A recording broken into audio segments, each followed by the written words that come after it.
from the blackest corners of your mind, they call, pulling you deep into shadow, twisting your senses, keeping you from sleep. It's time to face your darkest fears. This is Tales to Terrify.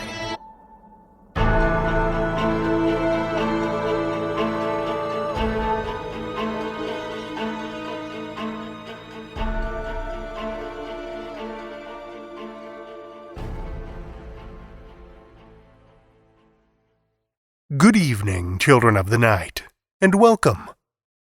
Hope 2020 is treating you well so far. Made any progress on your resolutions yet? If one of your resolutions happens to be to write more horror fiction, well, we've got something in store just for you. Our amazing team of editors have cooked up another flash fiction contest for you to kick your writing resolution into high gear. We'll share more details with you later this month, but they've selected a diabolically dark image for inspiration that's sure to get your imagination running. The contest will run through the month of February, so stay tuned in the coming weeks for everything you need to know to get in on the action. And thank you to Simon156 for the stellar review on Apple Podcasts. It was an amazing way to cap off 2020. We really appreciate that you took the time to share your love of the show.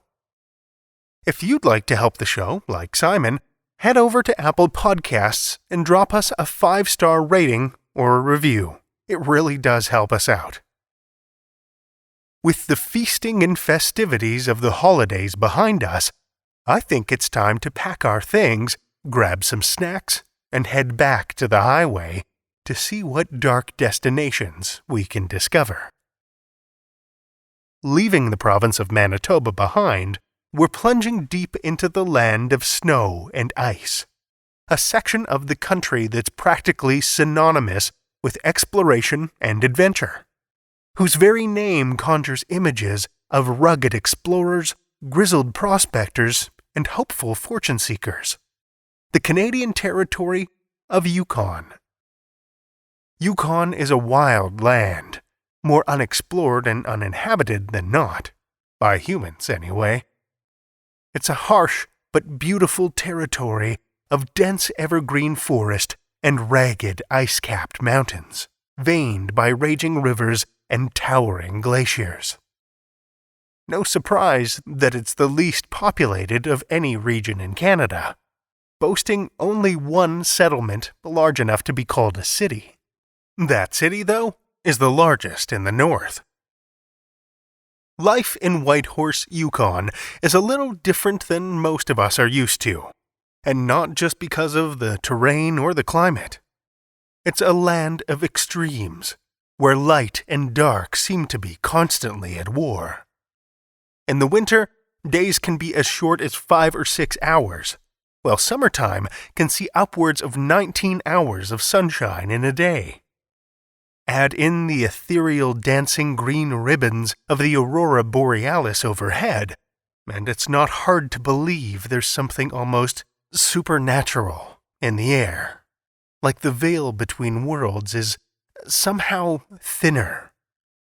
And there's one place in the city of Whitehorse that veil seems very thin indeed. One of the oldest houses in town, a house known as the Captain Campbell House. Built sometime around 1907, the Captain Campbell House was originally a 3-room log cabin.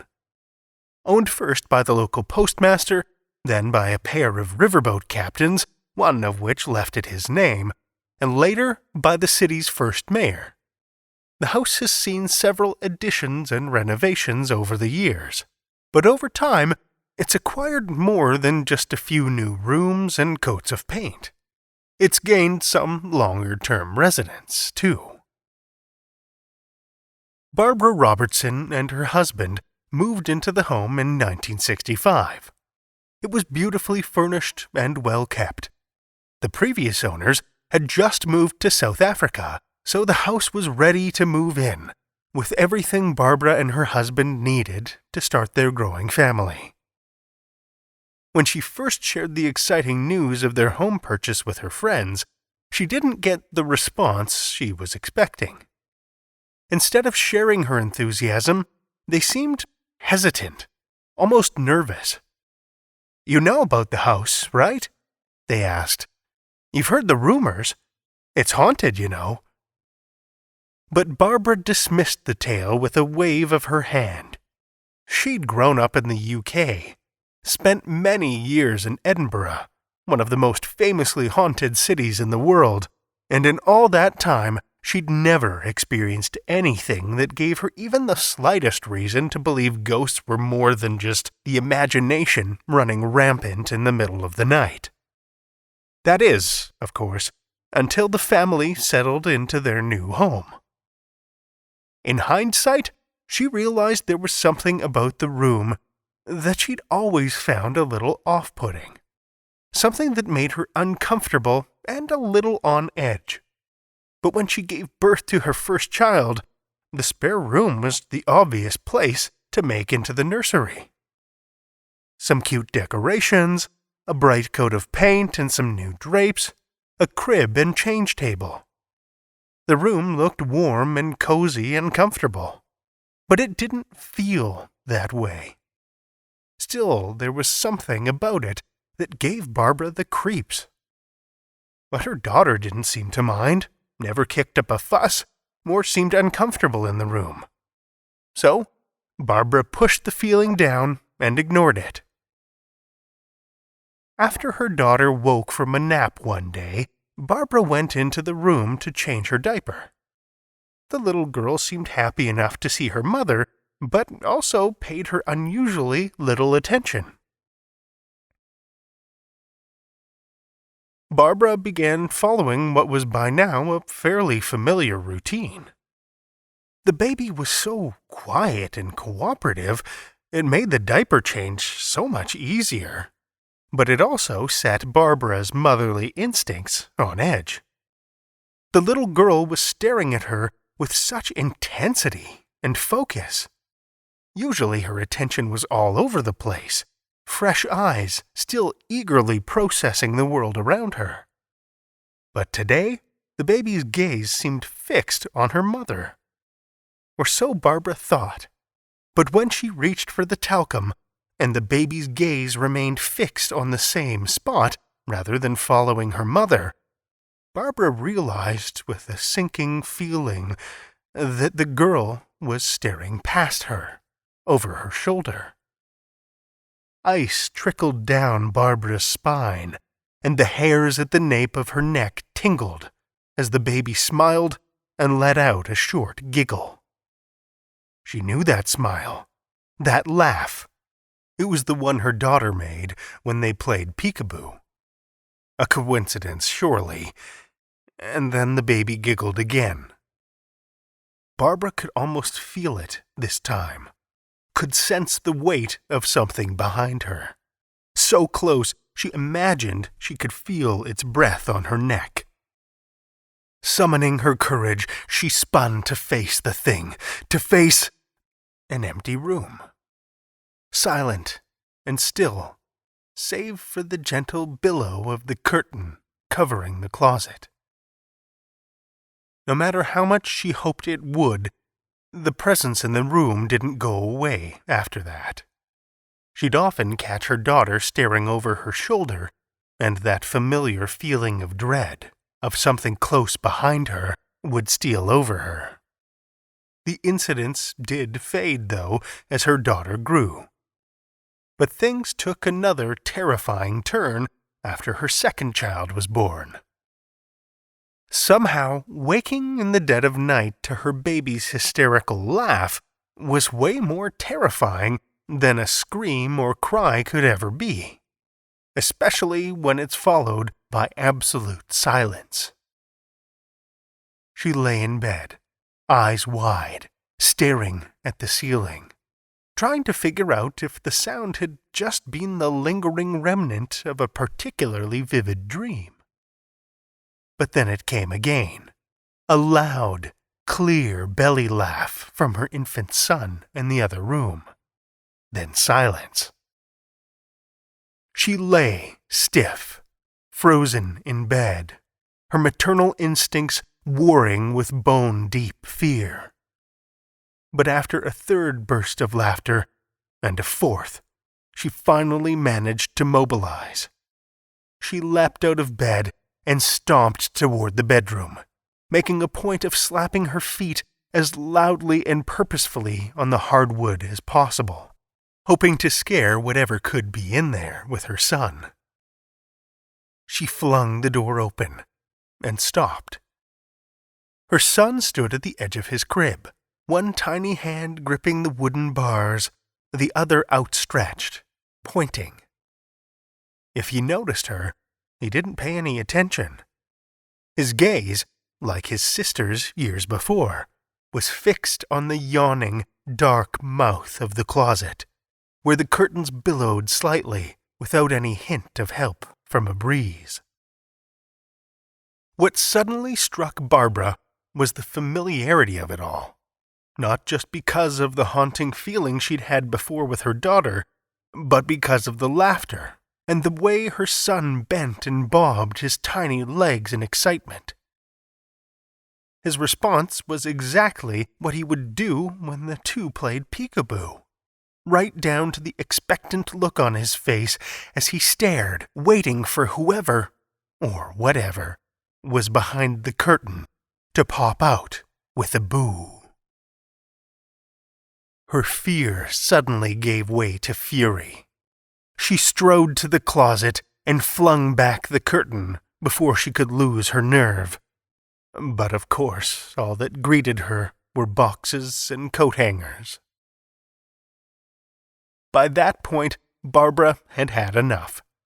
They moved the crib into another room and turned that one into a playroom.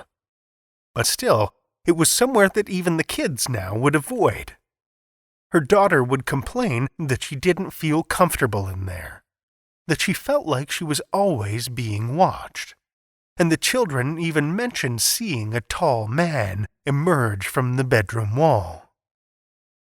When she finally asked around town, the consensus seemed that the ghost must be that of a young boy who drowned on the property in the 1940s. But that didn't match Barbara's experiences. Both her son and daughter seemed to stare into a place that was much too tall for a young boy. And the presence felt more dominant, like a full-grown man. The experience of another, later guest in the house seemed to suggest that as well. That, while there was likely the spirit of a boy in the home, there was something else, too. Something larger. A while after Barbara and her family moved out, the house was rented to a tourist for several days. After a long day of sightseeing, the man had settled down into bed. It was quiet, calm, and peaceful in the house, and he was on the verge of drifting off to sleep when he felt a tiny hand reach up from the edge of the bed and tap him insistently on the shoulder.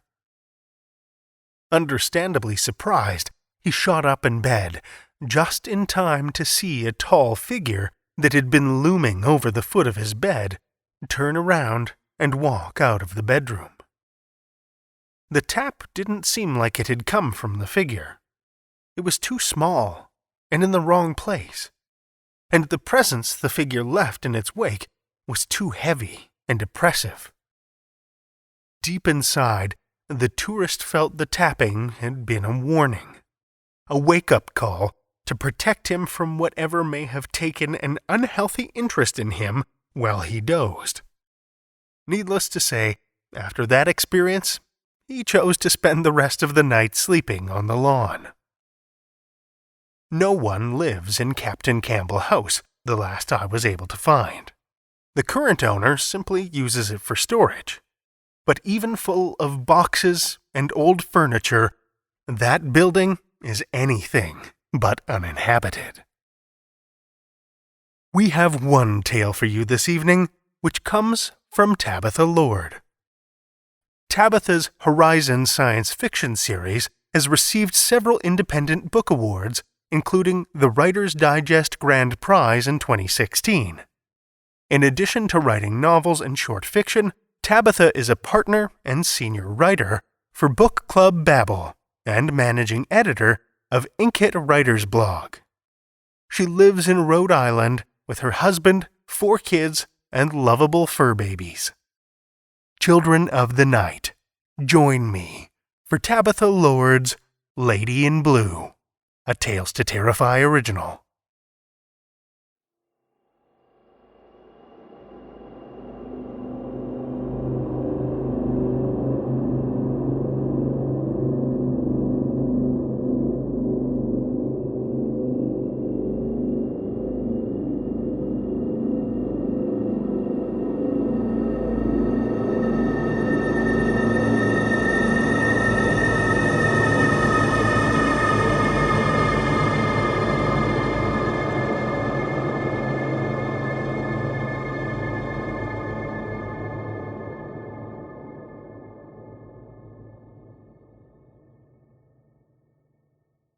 Patience Pittman, July 1st, 1916. My father has finally given his permission to clear the land and begin rebuilding, some 10 years after that dreadful night. We are each other's only living relatives, and I believe he wishes for assurance that I will be well situated after his passing. His health is failing, and in truth, he has been but a shadow of himself. Most recently, I have seen his essence floating away, like the white fluff of a dandelion in summertime. My father has hired on builders, but he has left the arrangement of details and design to me. I admit to enthusiasm at the prospect of country living. Our apartment in Boston, while well appointed, is dreadfully hot in the summertime and dreadfully cold in the winter. And being so near to the harbor, it is also quite noisy. I yearn for birdsong to awaken me in the morning, rather than the shouts of the fishmongers, bakers, and carousing sailors returning to their ships. Aunt Clara will accompany me today, as she fears the memory of the place will cause me distress. It may. She arrives just after 9 o'clock in the morning, and we depart in a hired carriage. While not my aunt by blood, Clara is the midwife who helped me into the world. Her tiny frame and delicate features disguise her inner fortitude. Streaks of silver now decorate her chestnut mane, tied efficiently into a network of braids, making her age difficult to determine. I have indelicately asked her about it in the past. My query is always returned with a pat on the hand and an indulgent smile. As we leave the city street for the less traveled country lane, the carriage jostles us about. My stomach becomes queasy as we draw nearer to the property. The memories I have from our time living here are vague and disjointed. It seems as though they lie just beneath the surface of a murky pond, and if the water would only settle, I would see them clearly. I feel the scrutiny of Aunt Clara's gaze and give her a small smile. The carriage stops. "Madam, the way is nearly impassable," our driver says, leaning around. "That's quite all right," Clara answers. "We'll walk from here. Take yourself off for some cold ale in town, and we shall see you back around noontime." The driver helps us out of the carriage, tips his hat, and departs. Clara and I survey the winding driveway to the property. Large maple trees shade us as we walk the shallow incline to the clearing. Sweat trickles between my shoulder blades from the already intense heat, and suddenly we are there. The only thing remaining from the house of my birth is the stone fireplace. Leafy debris and moss now cover charred timber. Tiny saplings opportunistically take root, their branches reaching for the sun. To the side of the property, I see the well, and something tugs at my consciousness. Behind that, the pine forest whispers. I stand frozen in my hazy memories. Clara reaches for my hand, squeezing. I try to picture the house as it was, but I can't quite see it. Only a shadowy outline where the pitched roof met the upper story windows. But there is something there. I feel it the way I sometimes feel the dead lingering about after their bodies have given way. I hear it the way I sometimes hear their voices in the shadows. I'm drawn involuntarily toward the house, my body moving of its own volition. My feet crunch on brittle wood and dead leaves. Ash, long undisturbed, puffs into a cloud and then settles back to rest. I run my hands over the fireplace, its stones hot beneath the summer sun. My hands tingle, sending a shiver up my spine, and I feel pulled toward the ground. Kneeling, I brush the top layer of dirt off the hearth. One of the large, thin stones loosens at my touch. When I remove it, a leather-bound book sits silently in the protected cavity of rock. With trembling hands I lift it, and the scent of lilacs, my mother's favorite, wafts to my nose. I'm lost in a memory of cutting the mauve flowers and arranging them artfully in a vase to decorate our dining table. My mother smiles her approval, her shadow just over my shoulder. When I look up, the lilac tree sits at the edge of our yard. Only green leaves now, the flowers past their season. Gingerly, I open the book's cover, and 2 delicate photographs flutter to the ground. The first is a chubby baby, dressed in a white gown, propped against bulging pillows to keep her from toppling over. I turn the picture over, and in my mother's tidy handwriting I read, Patience Faith Pittman, age 3 months. The other photograph has no information on the back, but I recognize my parents, or a younger version at least. Mama, I whisper. The lilac scent grows stronger. Clara appears at my side, her hand on my shoulder. I hand her the photographs and turn my attention to the book. It is a journal, my mother's. I glance at the date, December 21st, 1899, exactly 6 months before my birth. Her elegant script fills the page beneath, and I yearn to consume her words as if they are the sweetest of delicacies. Clara's voice startles me. Come, child, let us move to the shade. She knows I must read it now and fill in the missing pieces of my childhood, those shadows haunting my dreams. My mother is speaking to me through these pages, and I must hear what she is telling me. The Journal of Addison Faith Pittman, née Williams, December 21st, 1899. I can feel the child quickening. I dare not tell Samuel yet, but I am filled with hope and awe. He has tried to hide his disappointment over our losses, to spare me his pain, knowing mine was so great. But I have loved my husband for over a decade, and I understand him well. Hours spent at his tiny, cramped office, calculating figures, making deals, avoiding our apartment, empty of a baby's cry, a child's laughter. He asks after my health, and the note of anticipation in his voice is painful to hear.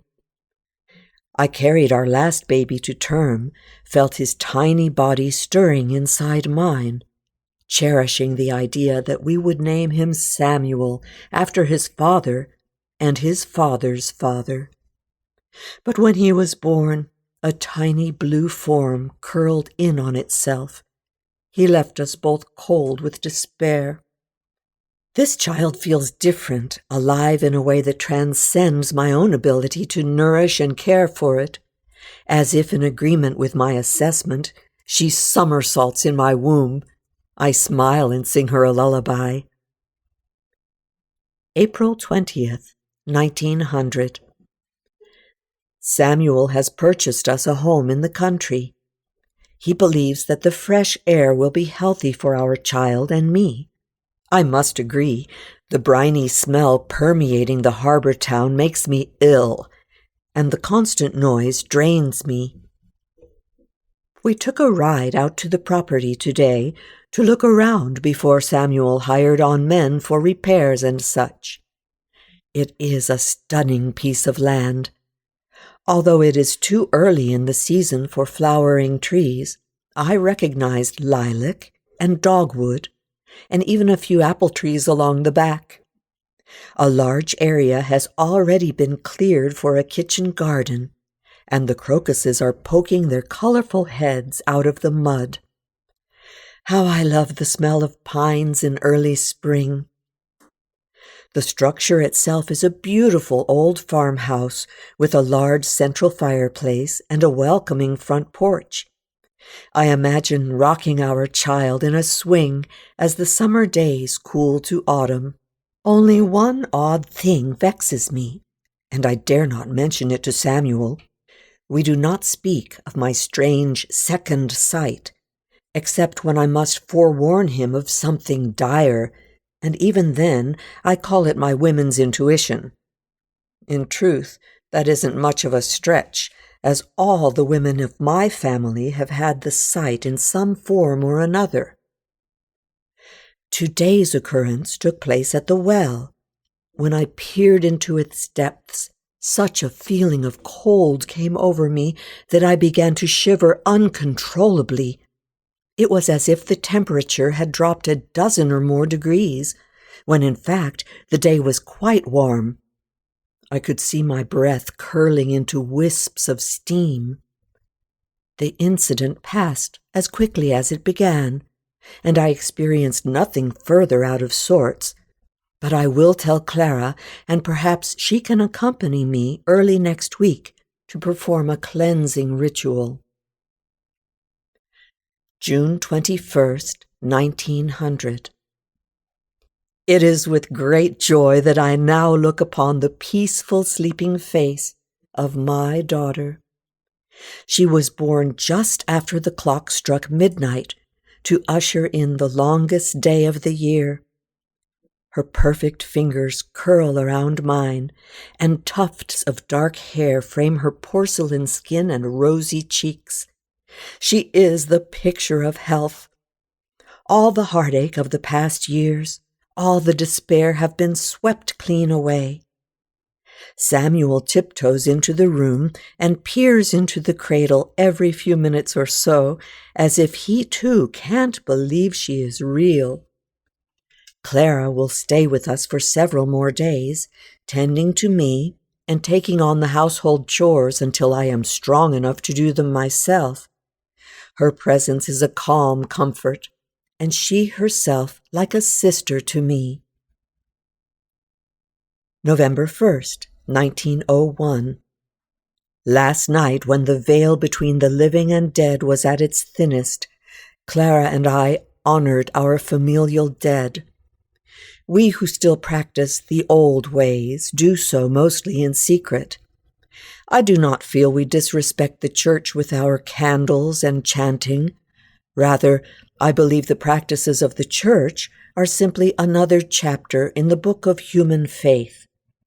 But new words do not make the old ones any less wise.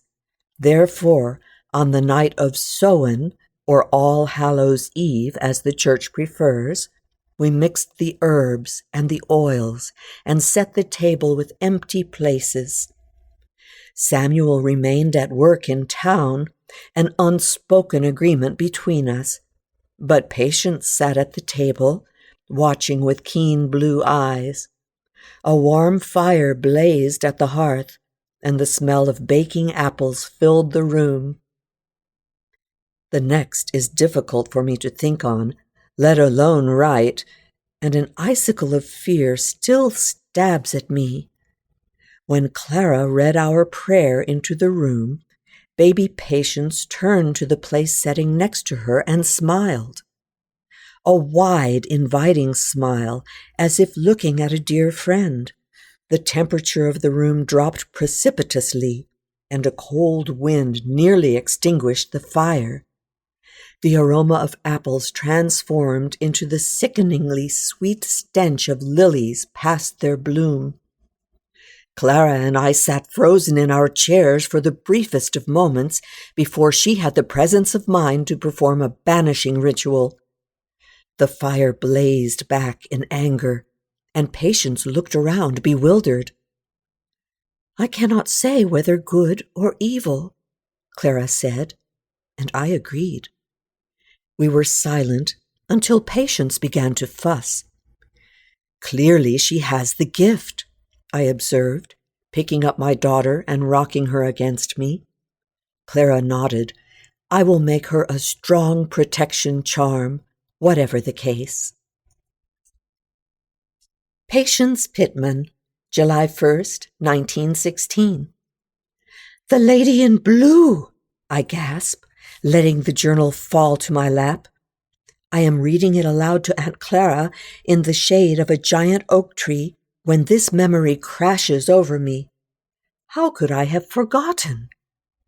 In the night, I would awaken to find her standing over me, a silent shadow at my bedside.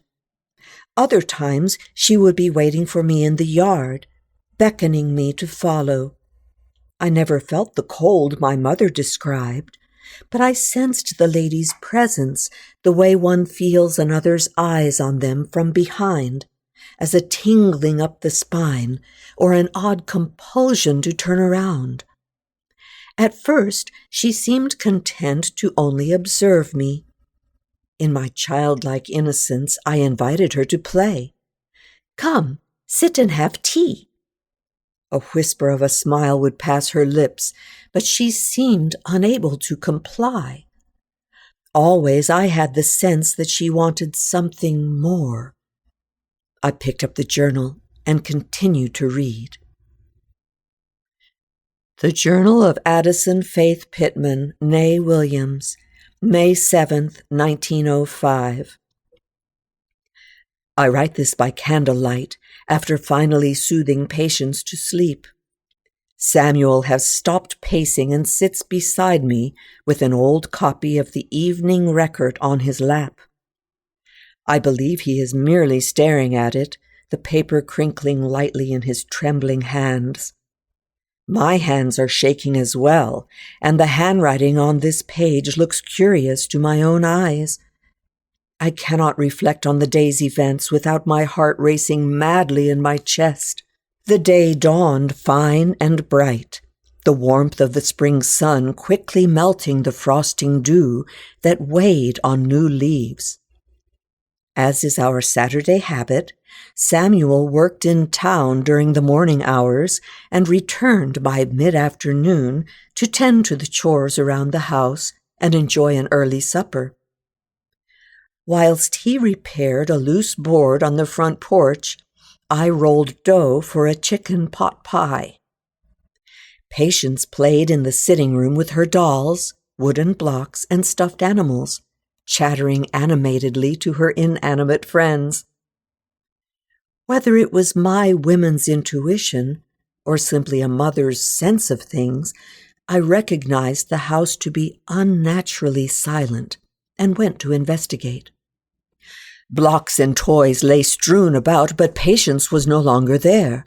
I rushed upstairs to her bedroom, where she also spent hours entertaining herself. It, too, was vacant.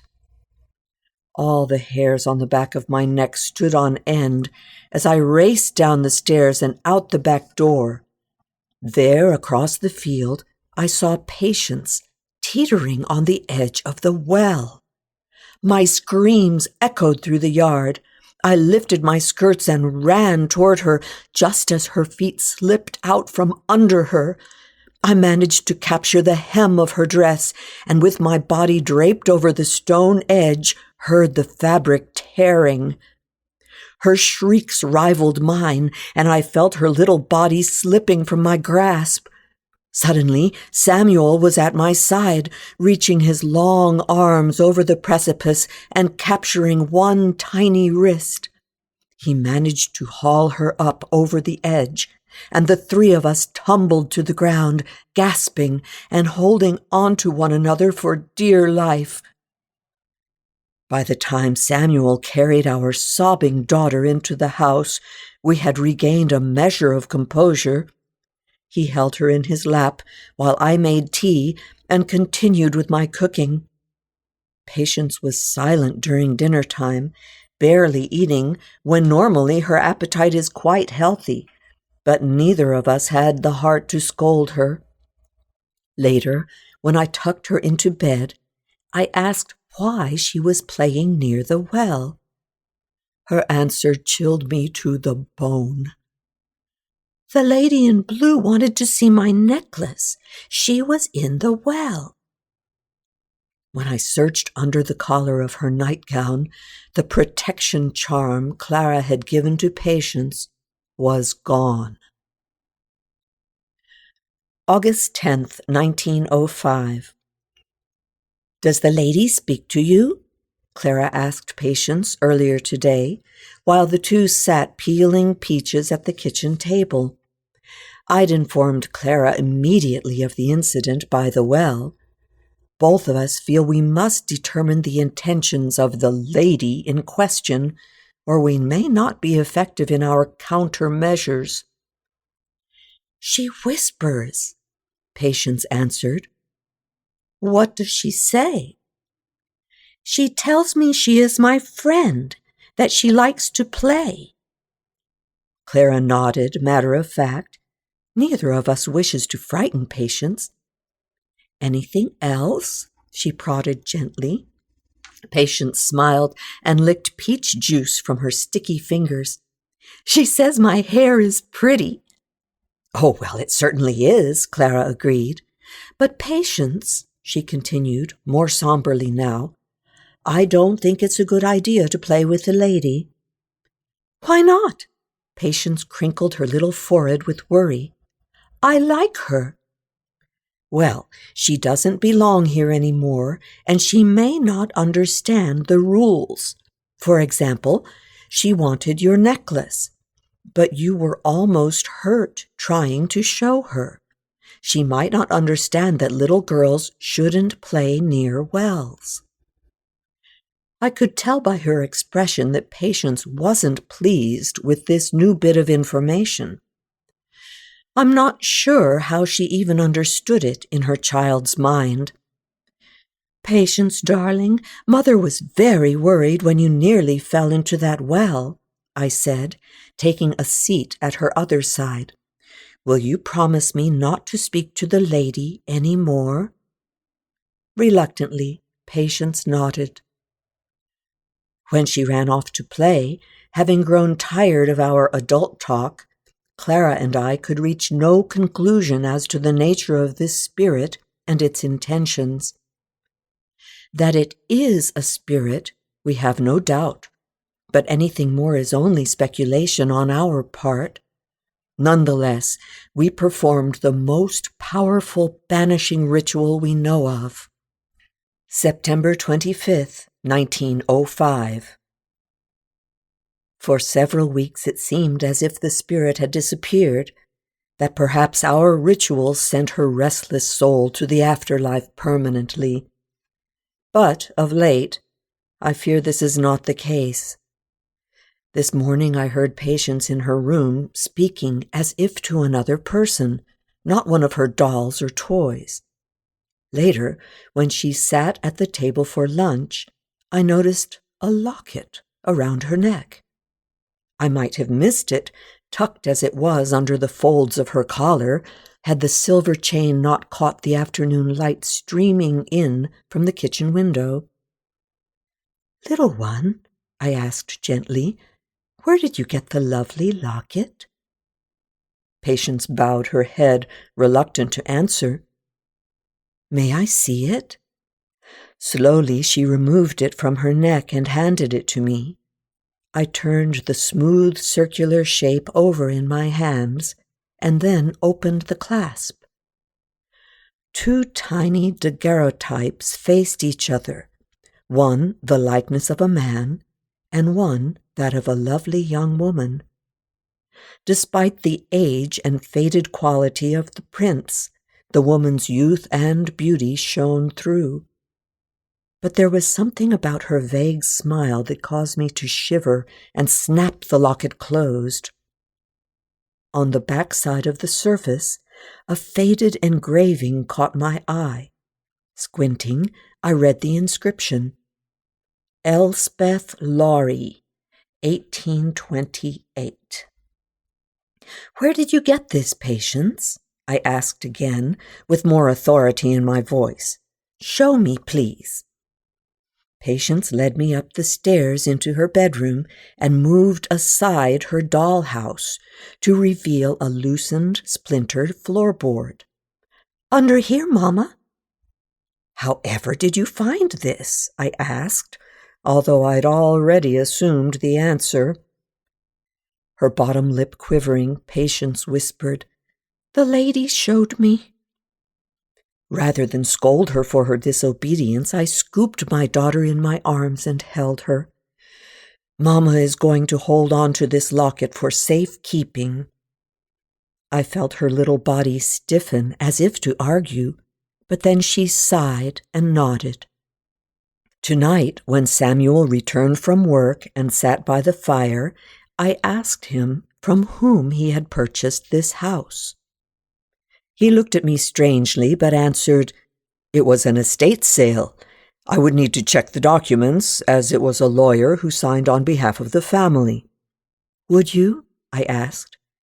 He searched my eyes with his, but did not ask the question I am certain was on his mind.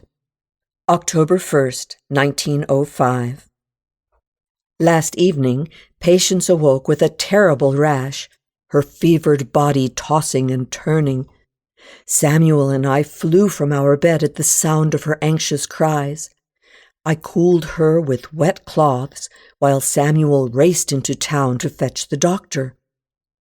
When Dr. Hodges arrived and examined her, he could find no cause for the strange symptoms, which faded as quickly as they came on. Had Samuel not been there to witness the malady, I might have questioned the soundness of my own mind.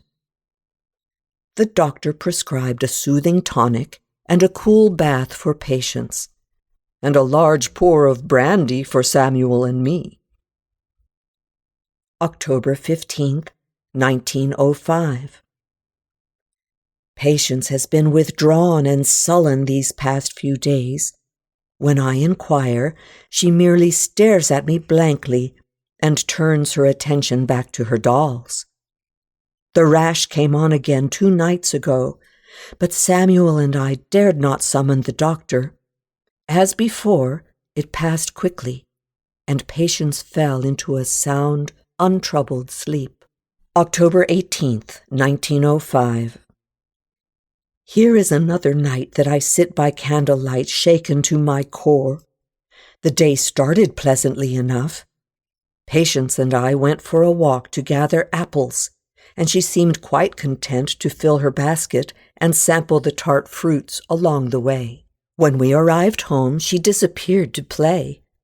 I put the apples into the barrel and forthwith began dinner preparations. The day was a blustery one, typical of autumn in New England. I shuttered the windows as the afternoon took on a chill and stood by the sink, peeling potatoes and chopping vegetables for the evening's stew. Suddenly, a powerful wind blew through the kitchen, toppling a vase of greens and autumn berries off the table. Then, as if an invisible arm swept over the counter, clay jars filled with flour, sugar, and various herbs crashed to the ground. The locket, which I had hidden in a jar of sage, gleamed amidst the rubble. When I touched it, it was as if I had grabbed a hot coal. I shrieked and the silver jewelry fell from my grasp. Whilst I plunged my seared hand into a bucket of water, Patience scampered into the room and snatched up the locket. Her face wore no childlike expression, but rather a sneer of cruel victory. I screamed for her to stop as she trampled barefooted over the shards of broken glass and pottery, but she hurried up the stairs, leaving small bloody footprints in her wake. Swallowing back my own terror and pain, I followed, but before I could reach her room, the door slammed shut.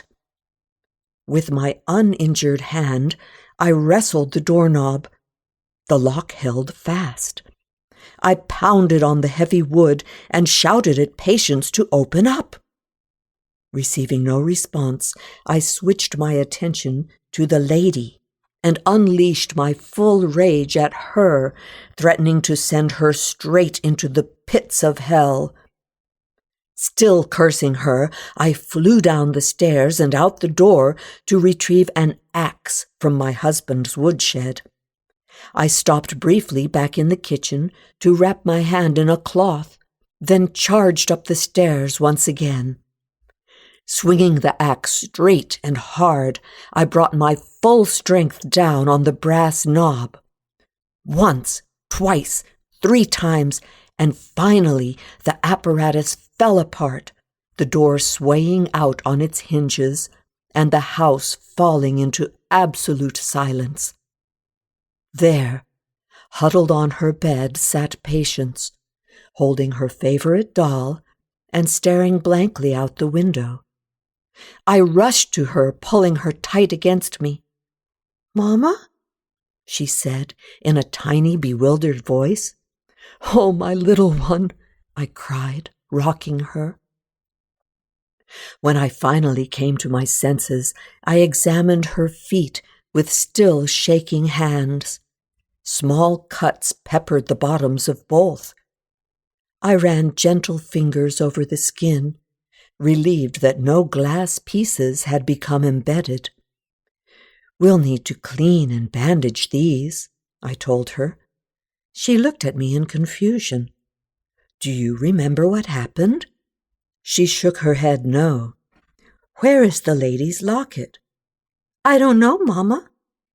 After I tended to her feet and tucked Patience into my own bed, I scoured every inch of her bedroom until I found that God-forsaken locket in the pocket of her best Sunday dress. "Stay away from my daughter, you witch!" I hissed, placing it in a tin of salt. This evening I have spoken with Samuel, and he agrees that Patience and I should take the holidays at my sister Mary's house. Patience Pittman, July 1st, 1916. I remember that winter at Aunt Mary's, I tell Clara. I remember Mama, Aunt Mary, and my older cousins cooking the turkey for Thanksgiving, and I remember singing Christmas carols in the snow. I smiled thinking about the lovely fur muffler my cousin Eleanor gave to me. I wore it inside and out for nearly the whole month of December.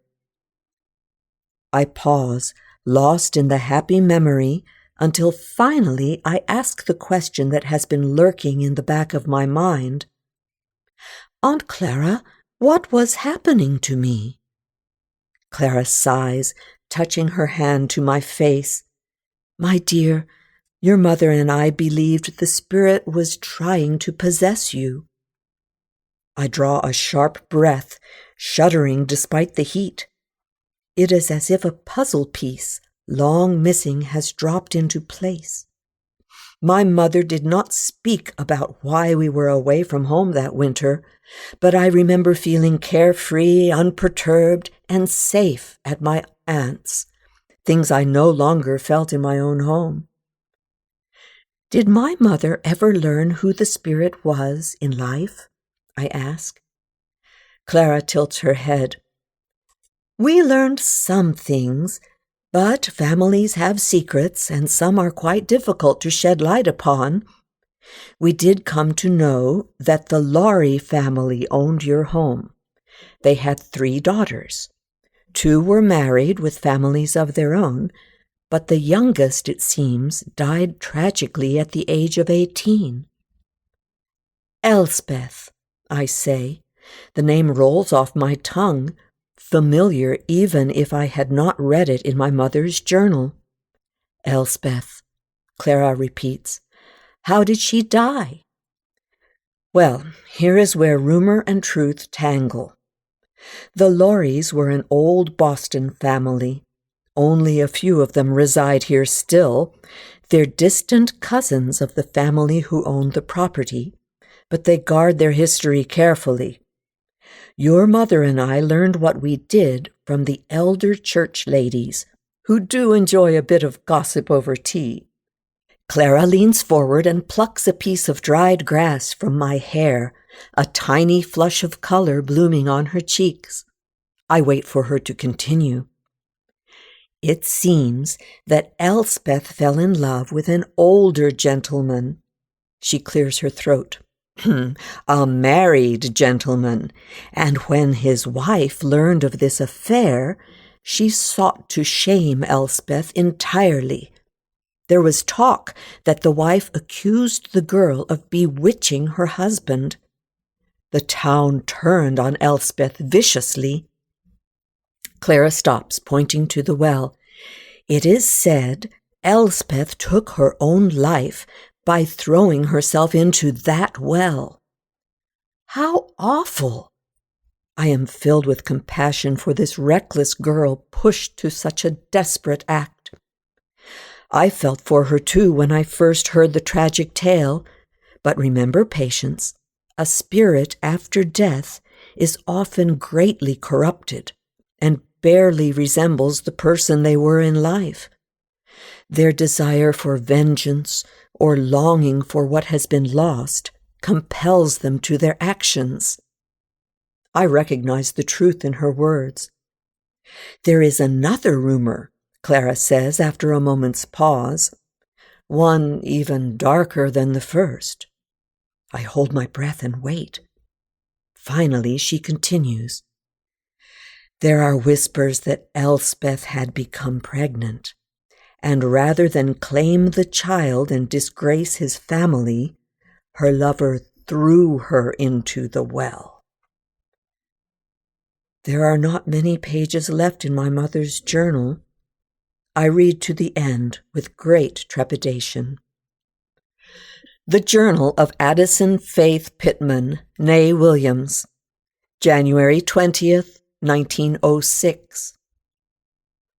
We have returned, and Samuel is well pleased to see us. When I asked how things had been at home, he would not meet my eye. Strange, he said simply. I stayed mostly in town. The house is cold without you. I nodded my understanding. Clara and I will speak about what should be done here, I assured him. When I tucked Patience into her bed, she looked around the room warily and with some dread on her face. My sister Mary and I crafted her a potent charm to ward off the lady's spirit. It is no real solution, I know, but hopefully it will allow Clara and me time to prepare. Mary sent me home with an old tome of our mother's, ancient rituals carefully recorded on stiff paper. January 25th, 1906. The preparations are made. Clara and I have meticulously reviewed every word of the summoning incantation and each step of the banishing spell. Our materials are gathered. I have drawn the partial circle on the wood floor in the parlor in front of the fireplace, where there is space to complete it when necessary. The spirit has been quiet since our return, but I know she is here. I feel the whisper of her presence in the air, and hear her faded voice as if she is calling from a great distance.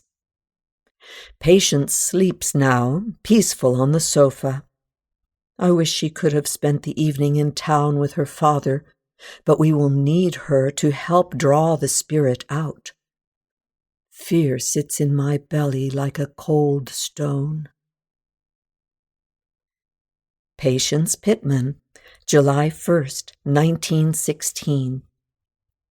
I turn the page, but this is my mother's last entry. Allowing the book to close, I stare across the yard at the charred remains of my childhood home. Where now there is only ash and debris, I see flames. Where now there is only silence, I hear screams. The memory of that night returns in a rush, as complete as if the events had happened yesterday. I carefully play the details over in my mind, attempting to see things through my adult eyes instead of those of a 6-year-old child. I wake, rubbing sleep from my eyes. My mother offers me a cup of hot tea, and we wait for Aunt Clara to arrive. I know we're planning something tonight, something that scares me. While I sip the warm liquid, my mother sets things out on the kitchen table. The sparkle of the lady's silver locket catches my eye. "Patience," my mother says, crushing herbs with her mortar and pestle. I smell sage among the mix. Tonight, Aunt Clara and I are going to send the lady home. She isn't of this world any longer, and we must put her spirit to rest. I don't quite understand what this all means, but I nod. This is best for her, but she may become very angry with us. She may frighten you. My eyes widen, and the flicker of nervousness in my stomach flames into near panic. My mother touches my cheek and smiles gently. "Don't worry, little one. Mama won't let anything happen to you." Aunt Clara arrives and hugs me. "I have something for you, Patience." She places a small pouch on a leather cord around my neck and tucks it under my collar. This joins the cat's eye amulet I've been wearing since our return from Aunt Mary's. "Added protection," Clara says to my mother. We move into the parlor in front of the fireplace and arrange ourselves in a semicircle just inside the incomplete circle my mother has drawn on the floor with salt and ash. "It is near to midnight," my mother says. "Let's begin the summoning." She drops the lady's locket into the center, and she and Clara begin to chant. The tiny hairs on my arms stand on end. Suddenly, the flame in the fireplace leaps. But despite the roaring blaze, the room becomes ice cold. "Mama," I say in a tiny, terrified voice. My mother does not even glance my way. Instead, she continues with her chanting, her own voice growing bolder, stronger. "Elspeth Laurie, show yourself," she commands. The air seems to shimmer, and out of this disturbance a form takes shape. I've seen her before, but she has always been like a shadow, a figure dancing in the corner of my vision, a voice whispering in the background. Now I stare at the entity I've been calling the Lady in Blue. Elspeth Laurie. Her figure still has a wispy quality to it, and I study her pale face and tangled black hair. Her blue dress clings to her as if wet.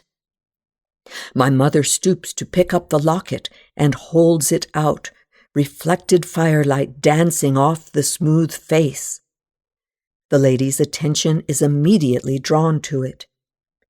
"Be ready with the binding spell," my mother yells to Clara, then steps closer to the spirit, dangling the necklace from her fingers. "Do you want this, Elspeth?" The lady sneers at my mother and lunges for the necklace. Mother drops it back into the center of the circle, and Aunt Clara chants the ancient words. Partway through, she motions for us to step outside the ring. Just as my mother begins to close the circle with a sprinkling of salt and ash, the lady sees me. I can feel her attention fixate on me, and the intensity and desire in her countenance force me backward. I scramble away from her, tripping on the hem of my nightdress, stumbling onto the hard floor. Clara stops chanting and looks at my mother in alarm. "Elspeth," my mother shouts, picking up the locket once again, "look what I have." But the spirit will not be deterred. She advances toward me. A menacing grin contorts her features. With shaking hands, I reach under my collar and pull out the protection pouch. The lady stops and shrieks with rage, her voice an unnatural pitch. I feel the air squeeze out of my lungs. "You are mine!"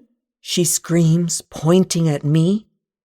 Her talon-like fingers graze the skin of my forearm, thrown up in self-defense. A white-hot, blinding pain shoots up my arm, and I too scream.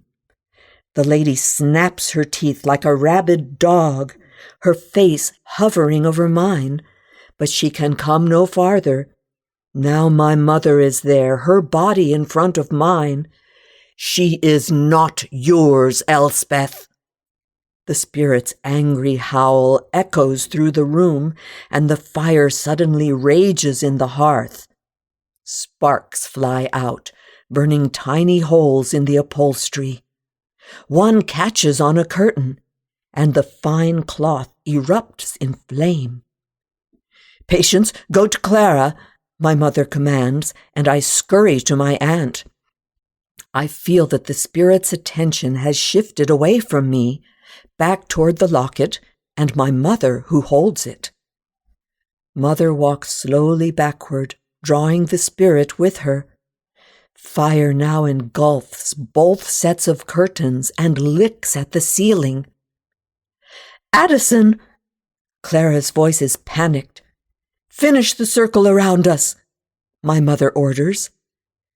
Clara hesitates for a moment, then grabs the tin of salt and pours out the remainder. "The binding circle is complete," Clara says. "Come out, Addison." But the spirit is on my mother now, forcing her to her knees. My mother seems to surrender. The locket falls to the ground, and her arms drop to her sides. "Addison!" Clara shouts. "I love you, daughter," my mother says, her gaze fixed on mine. And then there is no spirit, only my mother lifting herself from her knees. She wears an unrecognizable smile as one hand slowly caresses the other. Around us, flames leap across the ceiling, the room now a blazing furnace. I choke on the smoke that fills my lungs. Clara pulls me toward the door, her grip a vice on my arm. "No!" I scream. "Mama!" My mother moves closer, arms outstretched, but from behind her eyes, another soul looks out. When she reaches the edge of the circle, she stops and tumbles backward, struck by an unseen force. Fury blooms across her face, and she rushes to the edge once again. Clara kicks open the door and pulls me, screaming and fighting, out into the frigid darkness. Through the smoke, I see my mother's dress catch fire and her body become a flaming torch. Her screams pierce the night. My own screams fade into hoarse sobbing as Clara holds me against her and we watch the house burn. Clara holds me now, and silent tears streak down both our cheeks. "It went so terribly wrong," she says. "Mama," I whisper, "I'm so sorry, Patience." "It wasn't your fault, Aunt Clara," I answer, wiping a hand over my face. She sighs. "Addie sacrificed herself to save you from that spirit, and I know she would do it again. I just miss her so." "I miss her too," I say, and a gentle lilac-scented breeze caresses my cheek and is quickly gone. Patience Pittman, March 15th, 1917. I have returned to the property alone one last time before construction on the new house begins. I pull my hood up against the biting wind and tuck my hands into woolen mittens. My feet crunch on the stiff, partially frozen grass. I wander through the debris, kicking loose pieces of stone and scorched wood with the toe of my boot. I search for the better part of the afternoon, but there is nothing here. Patience Pittman, September 20th, 1917. The house still smells of new wood and pine, although we moved into it over a month ago. Papa is installed in the downstairs bedroom, his tired legs unable to climb to the second floor. It is a lovely home. I made sure to have a generous front porch included as part of the design. Many a morning I sit in the swing, listening to the rustle of the leaves and the melody of bird song. Today, a few of our closest neighbors dropped by for a formal housewarming. Clara, of course, helped me prepare. Before the guests arrived, she handed me a tiny package wrapped in parchment paper. When I opened it, my eyes filled, and I swept her into a hug. She had taken the small photograph of my parents, the one my mother managed to save in her journal, and framed it for me. The little portrait now sits on the mantel. Although I know my mother is gone from this place forever, I am comforted by her image, which over time has faded in my memory, no matter how hard I've tried to preserve it. When Clara comes into the kitchen to bid me good night, I fetch her cloak from the brass coat rack in the hall. As she shrugs into it, I notice a glint at her throat, from where, between the buttons of her dress, a silver locket peeks out.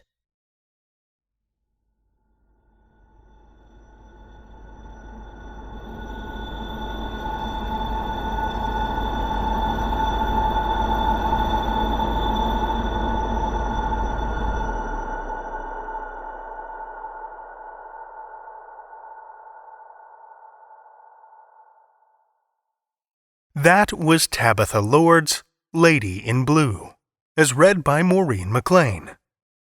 Maurine is an Austin musician plucking the bass with acoustic bands, the Therapy Sisters, and a proper cup of coffee. She earns her keep in the courtroom, interpreting real-life terrifying tales from Spanish to English. Thank you, Maurine.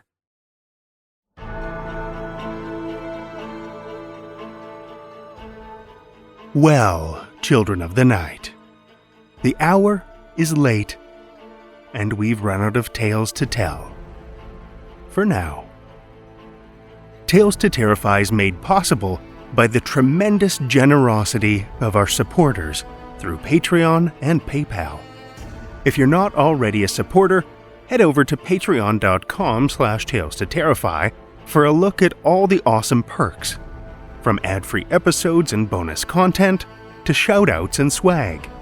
Every dollar helps, and we appreciate it so much. If you're looking for another way to help, why not drop a rating or a review on Apple Podcasts, Spotify, Stitcher, or wherever you listen to podcasts. Ratings and reviews are an easy way to show your appreciation and help us spread the darkness. Tales to Terrify is produced by Seth Williams, Pete Morcellino, Meredith Morgenstern, Julia Zellman, and myself, Drew Sebastini, with original theme by Nebulous Entertainment. Tales to Terrify is distributed under a Creative Commons Attribution, Non-Commercial, No Derivatives license. Join us again next week as we summon the darkness with more Tales to Terrify.